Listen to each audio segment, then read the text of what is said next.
BNOS 2025-26க்கான second round management கோட்டாவுக்கான online counselling வந்து ஸ்டார்ட் ஆக போகுது. 22ஆம் தேதியிலேருந்து அப்ளிகேஷன் வந்து ரெஜிஸ்ட்ரேஷன் ஓப்பன் ஆகிருக்கு. சேம் அதே வெப்சைட் தான், tnoiselection.org. சாய்ஸ் ஃபில்லிங் வந்து 24/10/2025 காலையில் 10 மணிலேருந்து. சாய்ஸ் ஃபில்லிங் வந்து எப்போ முடியுதுன்னா 25/10/2025.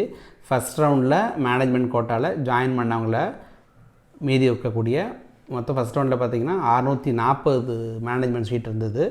அப்போ 19 ப்ரைவேட் காலேஜாக இருந்தது. இப்போ செகண்ட் ரவுண்டில் புதுசாக AGS பிள்ளைன்னு சொல்லி நாகப்பட்டினம் ஒரு காலேஜ் வந்து ஆட் ஆகிருக்கு. மொத்தம் டோட்டலாக ப்ரைவேட் காலேஜ் BNOS கோர்ஸ் பார்த்தீங்கன்னா அந்த 20 காலேஜ் இருக்குது. ஃபஸ்ட் ரவுண்டில் 640 சீட்ஸ் இருந்தது. செகண்ட் ரவுண்டில் வேக்கண்ட் பார்த்தா 228 சீட் இருக்குது.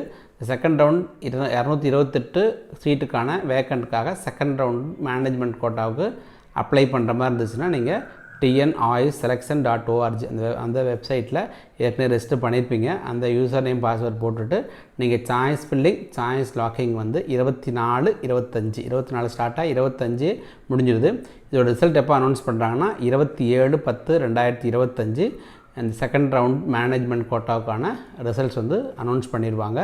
ரிசல்ட் பார்த்ததுக்கப்புறம் உங்களுடைய அலாட்மெண்ட் ஆர்டரை டவுன்லோட் பண்ணிவிட்டு 31/10/2025 அந்த டேட்டுக்குள்ளே நீங்கள் ஜாயின் பண்ணிட்டீங்க அப்படின்னா இந்த அகாடமிக் இயர் 2025-26 நீங்கள் BNOS கோர்ஸ் வந்து ஜாயின் பண்ணி படிக்கலாம். ஏதாவது டவுட் இருந்துச்சுன்னா அந்த நம்பருக்கு காண்டாக்ட் பண்ணுங்கள். ஏற்கனவே கவர்மெண்ட் கோட்டாவுக்கு ஃபஸ்ட் ரவுண்ட் செகண்ட் ரவுண்ட் முடிஞ்சுது. இப்போ அதே மாதிரி மேனேஜ்மெண்ட் கோட்டாவுக்கு ஃபஸ்ட் ரவுண்ட் முடிஞ்சு செகண்ட் ரவுண்டுக்கான அனௌன்ஸ்மெண்ட் தான் போட்டிருக்காங்க. எல்லா வெப்சைட்லையும் பார்த்தீங்கன்னா உங்களுக்கு tnoiselection.org அந்த வெப்சைட்டில் நோட்டிஃபிகேஷனில் டீட்டெயில்ஸ் எல்லாம் போடும். அது ரிப்பீட்டாக பார்த்துட்டே இருந்தீங்கன்னா உங்களுக்கு அடுத்தது அப்டேட் என்ன அப்படிங்கிறத தெரியும். நன்றி, வணக்கம்.